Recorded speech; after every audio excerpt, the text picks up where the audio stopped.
Good morning, boys, girls, and goobers. On today's wrestling news, I'm going to tell you all about a Retribution member getting fired after their mask fell off on Raw. Plus, backstage chaos on Monday Night Raw. The WWE title match for TLC 2020 has been confirmed. And in an exclusive, Darby Allin has revealed his dream AEW opponent. I'm Adam Wilborn. And I'm Andy Murray. And this is the news. So let's kick off with this Retribution thing, right? On last night's Raw. Jesus Christ, what a turn of events. Have you ever had a bad day at the office? Maybe you've missed your alarm in the morning, you've walked out the front door, stepped on a little bit of dog poo, you got to the office, you spilled your coffee all over your white shirt, then you realise you've left your packed lunch at home and you have to spend your entire 60-minute break sitting next to boring old Steve from finance. Well, take all of that, multiply it by about 5, and you'll have the kind of night that Reckoning had on last night's episode of Raw. She had an absolute howler. So she was going one-on-one with Dana Brooke. Within seconds of this match happening, her mask fell off in the corner. They were kind of like struggling a little bit. The mask just hit the floor. It came clean off her face. It stayed off her face for the duration of the match.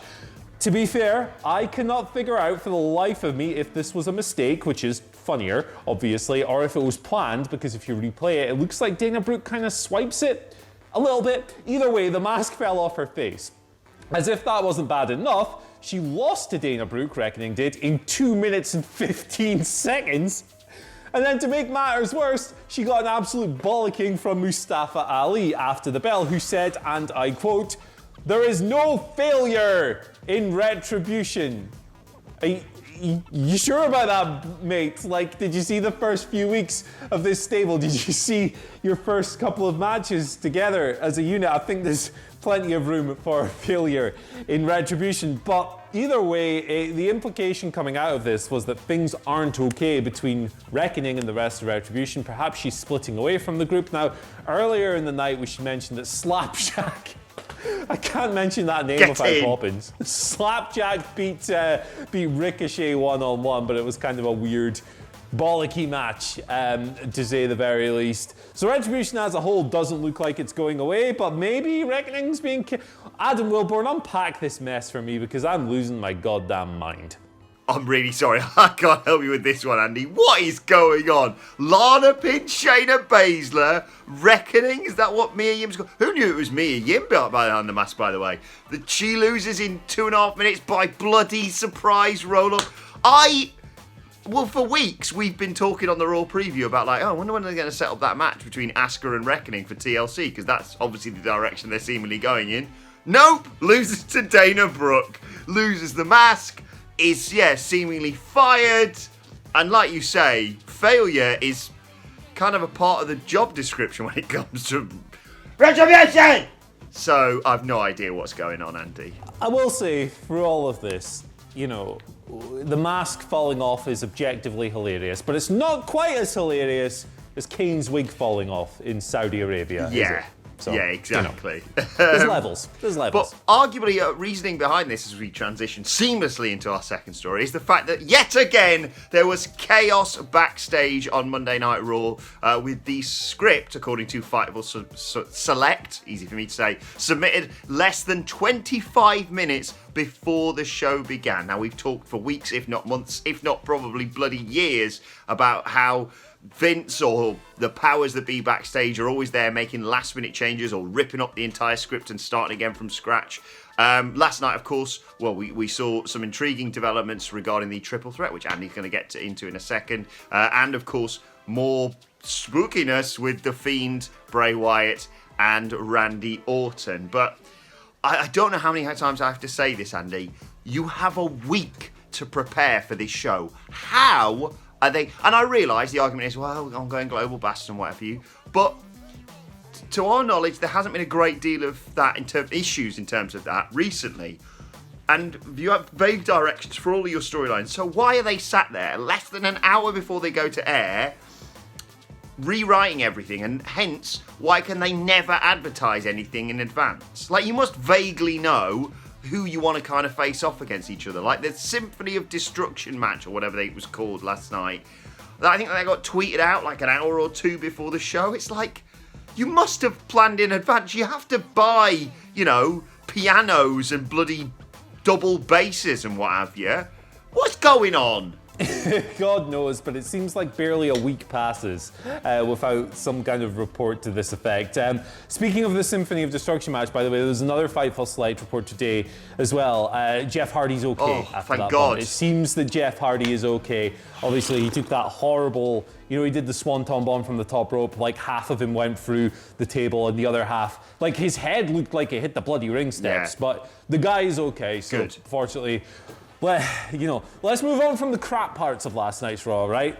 Okay, so like 2 hours and 58 minutes of the show, and focus on the good parts. AJ Styles on Omos, Big George's shoulders at the end, screaming and shouting away. That was a great visual, right? A really good visual, and it came after earlier in the evening, AJ Styles confirmed his status as the #1 contender to Drew McIntyre's WWE Championship. That means that at TLC 2020 on the 20th of December, 2020 on the 20th of December 2020, that's a lot. It's Drew versus AJ for the big belt, one-on-one.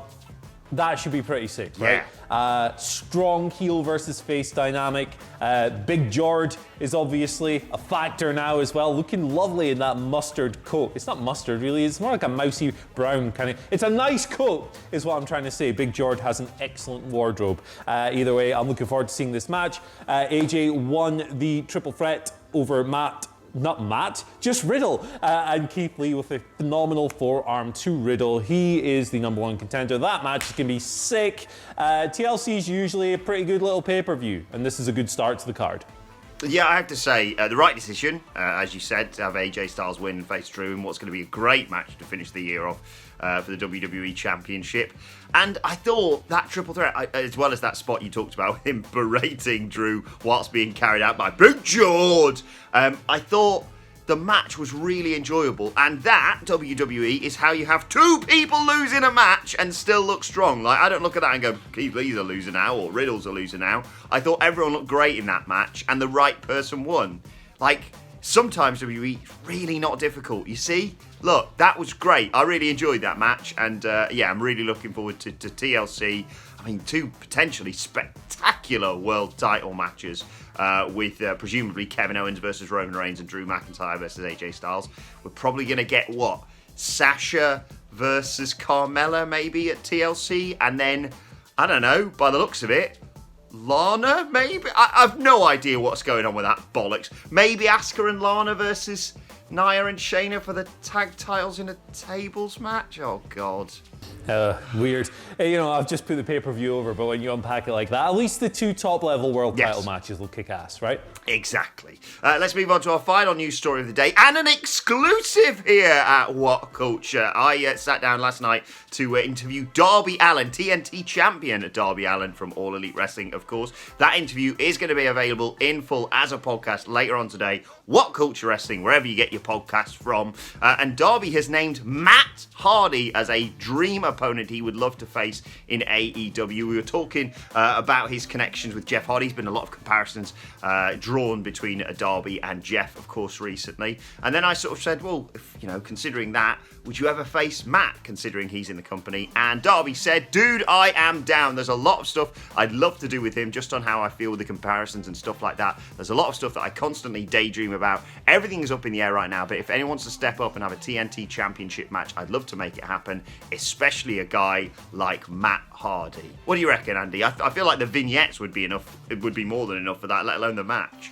Yeah, the vignettes would be ridiculous. Two of the most creative minds in the business. Matt Hardy of all time, certainly, and Darby Allin, one of the most creative minds in the business today. I think it would be great, man. It would be, a lot of fun. Matt Hardy's run so far has felt a little snake bit, right? Mm-hmm. There were so many events in the Sammy Guevara feud in particular, and, debuting in an empty arena and all the teleporting and stuff. There's been some not so awesome stuff happen to poor Matt Hardy since he got here. However, You know, he looks like he's bringing back the big money Matt character, which is always a boy popper. I remember when he was doing that, I think it was in Ring of Honor. He was cutting these promos in just like a boring kitchen, talking about how much money he had. It was good stuff.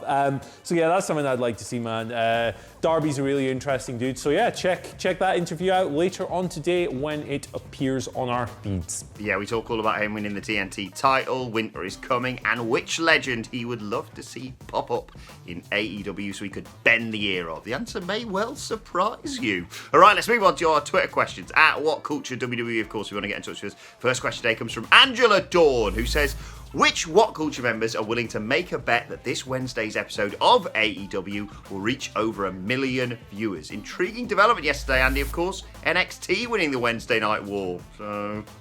I mean, that's not true because they did. Well, they haven't got demo. time to get into it. They did, but see, let's move on. Do you reckon AEW crack 1 million this week? Well, after beating NXT again this week, because the demo matters, not the viewership, learn how to analyze TV, people. That's how it works. I felt pretty confident about this earlier in the week, but for some reason I've kind of waned a little bit. But you know what? Let's just go with it. I want Chris Jericho calling himself the demo daddy or something, right? Sod it. I'm committing. They're going to get 1 million. Why not? I'm with you, Andy. I think we've seen this literally last year. The whole Thanksgiving curse, people traveling, etc., etc. That's why there was such a major drop in viewership. I believe anyway for All Elite Wrestling, and I reckon with this card they will probably crack 1 million this week, despite what NXT may well try and do. So I tell you what, if we're wrong, Angela, you get yourself a pasty, which is like a sausage roll. I don't know how to explain it to our American viewers. It's a pastry treat. Yeah, that'll do. Yeah, savoury pastry treat, exactly. So there we go. There's your bet, Angela. And if not, you better send us some bloody sausage rolls to WhatCulture office. Second question today comes from Wear Your Damn Mask on Twitter, who says, with the reports a while ago saying Eva Marie was headed back to WWE, it feels like the current Lana storyline was actually meant for her. Would it work better with Eva, Andy? I can see the logic for this. I really can. And you know I'm a big fan of Eva Marie's hard trolling ways. But I think someone like Eva Marie would benefit more from not having, you know, that level of just getting messed up every week. She's better off when she's kind of like got the upper hand, when you delay the comeuppance, when she's just a bit of a dickhead for like 3 months on end, and then finally she gets put through the table or whatever. I think that would be more fitting for someone like Eva Marie, the payoff in the end, rather than doing it every week. But you know, listen, I think Eva Marie is one of the all-time great troll characters in WWE history. So whatever they eventually do with her when she comes back, I am down. A little bit early with that spot with Nia Jax going through the ropes last night, Lana. Just a smidge. Final question today comes from Adam Schmidt. This is a great question. Adam says, hear me out. R-Truth, Andy Murray, as WWE champion, from goofball to legit contender in one night. Fake retirement angle a la Mark Henry. He deserves it. What are your thoughts, gents? Anyone else you'd like to see get this treatment? I very much appreciate you taking the time out of your day to send us in your question, watching the videos and everything, but I would hate to see this. I love R-Truth. I think he's great. He's one of the WWE comedy characters who's actually funny, right? There's not many of them going around. WWE don't always do humor very well. R-Truth does humor very well, and he's great, and he's given me so much joy and entertainment over the decades. But man, I really think that you should treat your WWE title, your top title in your promotion seriously, and only put it on people who can boost business and who people are invested with in a serious level. I don't think that giving it to a comedy character and a guy that has been a jobber for, you know, a long portion of his career, not necessarily now, I don't think that's a good idea. I think it devalues the title. I don't believe in deserving title shots by being around and being loyal for a long time. I think you deserve a title shot not by being in the company for 20 years or whatever, but by being a draw and by being someone who pushes business forward in a positive direction. If you've been in the company for 6 months and you have more of a positive impact on how the company is doing viewership-wise, merch selling-wise, everything, every metric like that, than someone who has been there for 20 years, then you deserve it more than the guy who's been there 20 years. I think that's how it works. But I think people would disagree with that.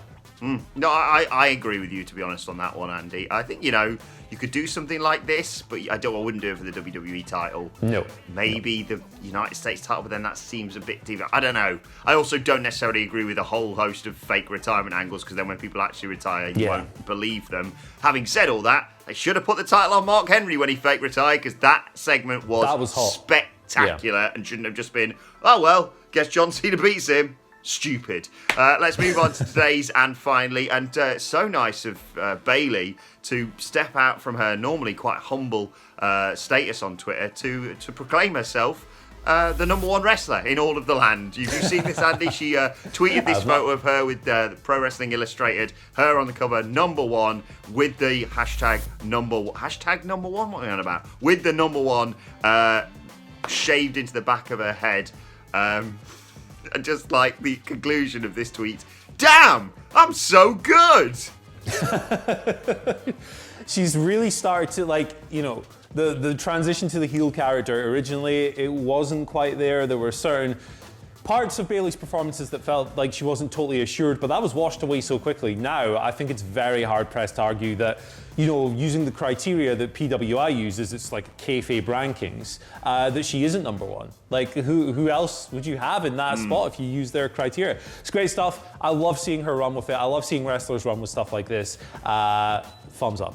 Absolutely spectacular. And from the number one wrestler in the world to the number one mustache in the world, it's been a fun month, but we're going to have to say goodbye to this, Andy. Thanks to everyone who's donated. If you still want to donate, you can find the link on my Twitter page, @AdamWilborn. Donate to Movember. It is a brilliant cause, supporting men's health and, a whole host of other brilliant, deserving charities. Follow me on Twitter, @AdamWilborn for that. Follow us all at WhatCulture WWE to send us your Twitter questions. And you can follow Andy Murray at Andy H. Murray. The H stands for ho, ho, ho. It's like December, so now you can do.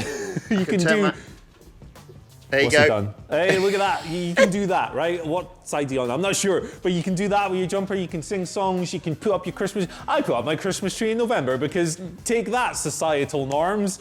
And the man, but yeah, do Christmas stuff, man. Feel good. It's been a crap year. Let's embrace some Christmas joy if you can. Right. I'm off to have a mince pie. Don't forget to like, share, and subscribe. And subscribe to WhatCulture Wrestling, wherever you get your podcast from. Raw review later on today with me and the Dadley Boys. And as I mentioned earlier on, that exclusive interview with TNT champion Darby Allin. But for now, my thanks to Andy Murray, to my moustache, to you for watching. And we will see you soon. Goodbye, old friend.